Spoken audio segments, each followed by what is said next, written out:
இன்னைக்கு 10-20 டிஎம்சிக்கு நம்ம அவங்கள டிபெண்ட் பண்ணி இருக்க வேண்டிய சூழலுக்கு தள்ளப்பட்டிருக்கோம் அப்படின்றது ஒரு பக்கம் இருக்கும்போது, இவர் சொல்றாரு தமிழ்நாடு முழுமையா பாலைவனம் ஆயிடும் அப்படின்னு சொல்றாரு.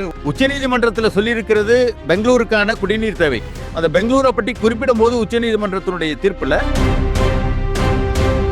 இது அடிப்படையில் அங்கே இருக்கக்கூடிய சுற்றுச்சூழலை கடுமையாக பாதிக்கும். இதை நம்ம சொல்லலை, கர்நாடகாவில் இருக்கக்கூடிய சுற்றுச்சூழல் அறிஞர்களே இதை கடுமையாக எதிர்க்கிறாங்க. என்ன காரணம்னா, காவிரியை பொறுத்த வரைக்கும் நமக்கு இங்கே வர வேண்டியது உரிமை நீர், ஆனால் வந்துகிட்டு இருக்கிறது உபரி நீர் தான் இன்னைக்கு வந்துகிட்டு இருக்கு. இது கடைசியில் என்ன ஆகும்?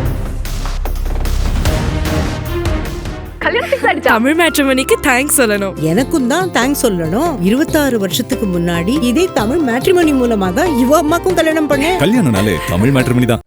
திரு சேதுராமன் 575 டிஎம்சில இருந்து இன்னைக்கு 10-20 டிஎம்சிக்கு நம்ம அவங்கள டிபெண்ட் பண்ணி இருக்க வேண்டிய சூழலுக்கு தள்ளப்பட்டிருக்கோம் அப்படின்றது ஒரு பக்கம் இருக்கும்போது, இவர் சொல்றாரு தமிழ்நாடு முழுமையா பாலைவனம் ஆயிடும் அப்படின்னு சொல்றாரு. உங்களுடைய பார்வையிலிருந்து இது எங்க சிக்கல் இருக்குன்னு நினைக்கிறீங்க? உச்சநீதிமன்றம் சொன்னாலும் சரி, காவிரி மேலாண்மை ஆணைய வாரியம் சொன்னாலும் சரி, யார் சொன்னாலும் எதையுமே கேட்க மாட்டோம் அப்படின்ற ஒரு நிலைப்பாடோட இருக்காங்க. மத்திய அரசு அதை மாற்றாந்தாய் மனப்பான்மையோட பாக்குறாங்க அப்படின்ற விமர்சனங்கள்லாம் இருக்கும்போது, எங்க அந்த சிக்கல் சரி செய்யப்பட வேண்டும் அப்படின்னு நீங்க நினைக்கிறீங்க?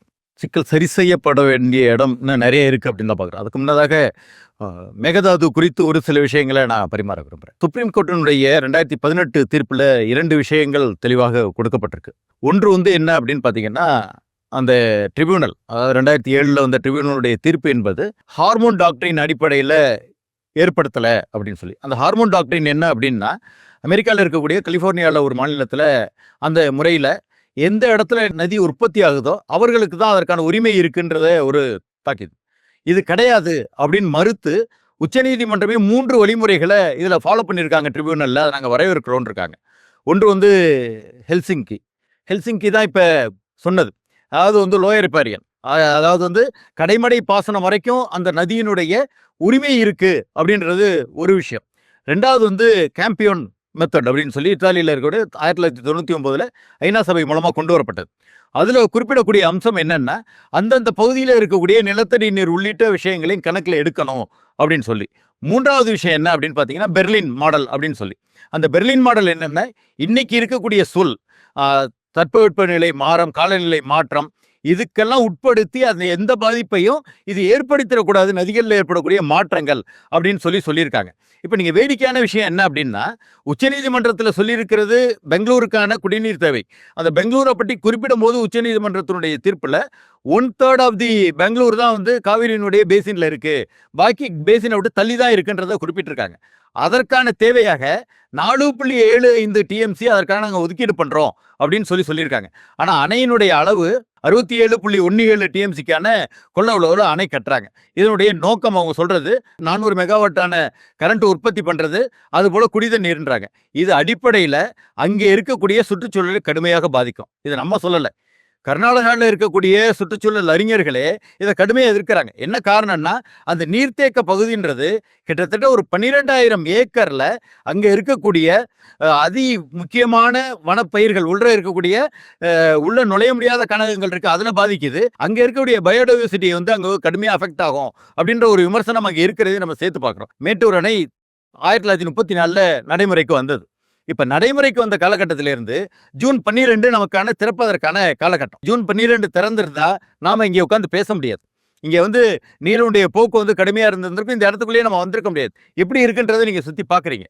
30 முறை தான் இது வரைக்கும் நீங்கள் இந்த 92 ஆண்டுகளில் 30 முறை மட்டும்தான் ஜூன் 12 அல்லது அதற்கு முன்னதாகவோ அணை திறக்கப்பட்டிருக்கு. அதன் பாக்கி எல்லா காலகட்டமும் ஜூன் 12க்கு பிறகுதான் அணை திறக்கப்பட்ட காலமாக பார்க்குறோம். உபரி நீர் கடலுக்கு போகுதுன்னு சுப்ரீம் கோர்ட்டில் ரொம்ப தெளிவாக சொல்லியிருக்காங்க. இந்த ஈக்காலஜிக்கல் பேலன்ஸ் பண்ணணும் அப்படின்னா கடலுக்கு நீர் போகிறது அவசியம். இந்த 67.17 எத்தனை வருஷம் இங்கே வந்திருக்குன்னு பார்க்கணும்ல நம்ம.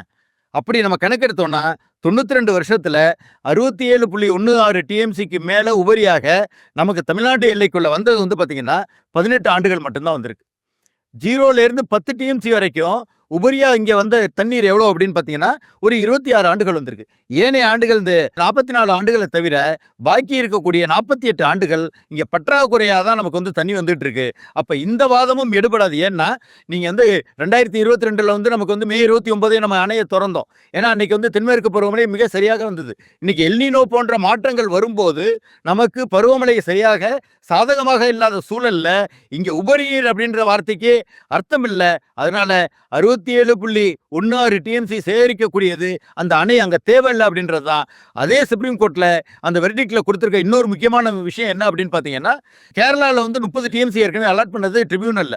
அப்படி அந்த ட்ரிபியூனல்ல 30 டிஎம்சி அலாட் பண்ண பிறகு அவங்க கூடுதலாக கேட்டது என்னன்னா, எங்களுக்கு இந்த மாதிரி நீர் மின்சாரம் தயாரிப்பதற்காக கூடுதலாக அலோகேஷன் வேணும்னு கேட்கும்போது, நீர் என்பது குடிநீருக்கும் பாசனத்துக்கும் தான் பிரதானமாக கொடுக்கப்படும் ஒழிய நீர் உற்பத்திக்காக கொடுக்க முடியாதுன்னு சொல்லி கேரளாவுடைய வாதத்தை ரிஜெக்ட் பண்ணியிருக்கு சுப்ரீம் கோர்ட். அந்த அடிப்படையில் நாம் இந்த 400 மெகாவாட்டுக்காக இந்த அணையை தேக்குவது என்பது நமக்கு காவிரியை பொறுத்த வரைக்கும் நமக்கு இங்கே வர வேண்டியது உரிமை நீர். ஆனால் வந்துகிட்டு இருக்கிறது உபரி நீராக தான் இன்னைக்கு வந்துகிட்டு இருக்கு.